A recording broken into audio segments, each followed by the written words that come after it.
বসতে হবে, কারণ ডিএক্সএন কে এক কথায় প্রকাশ করার মতো কিছুই নাই। যেমন ডিএক্সএন একটা পরিপূর্ণ ডাইরেক্ট সেলিং কোম্পানি, যাদের ফ্যাক্টরি আছে, যাদের র মেটেরিয়ালস উৎপাদনের জন্য নিজস্ব জায়গা জমি আছে, যারা প্রোডাক্ট বানানোর জন্য কারো উপর ডিপেন্ডেন্ট না। ইভেন একটা কাগজ, একটা স্টাপলার মেশিনও কারো থেকে নেয় না একটা প্রোডাক্ট প্যাকেজিং সময়। এমন এই প্রোডাক্টটা প্রত্যেকটা দেশে পৌঁছানোর জন্য সব দায়ভার কিন্তু কোম্পানি নেয়, এবং প্রত্যেকটা দেশে আলাদা আলাদা ফ্যাক্টরি করছে, 400+ প্রোডাক্ট সার্ভিস দিচ্ছে।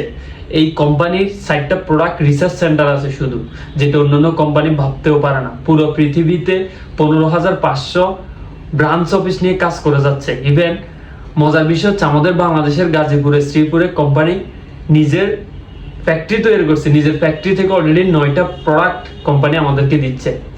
এই যে এত বড় আসলে কোম্পানির প্রোফাইল, এতগুলো ইন্ডাস্ট্রি বা এতগুলো প্রোডাক্ট, যেগুলো quality, high quality full, specially ganoderma mushroom, coffee, spirulina, এই ধরনের প্রোডাক্টগুলো না অন্য কেউ আসলে এভাবে তৈরিও করতে পারবে না। এত বড় আকারে ডাইরেক্ট সেলিং কোম্পানি সৃষ্টি করাও অন্যদের জন্য অনেকটাই অসম্ভব আর কি। সো একদিন বসবেন, অবশ্যই আমি আপনাকে জানাবো ডিএক্সএন কেমন কোম্পানি।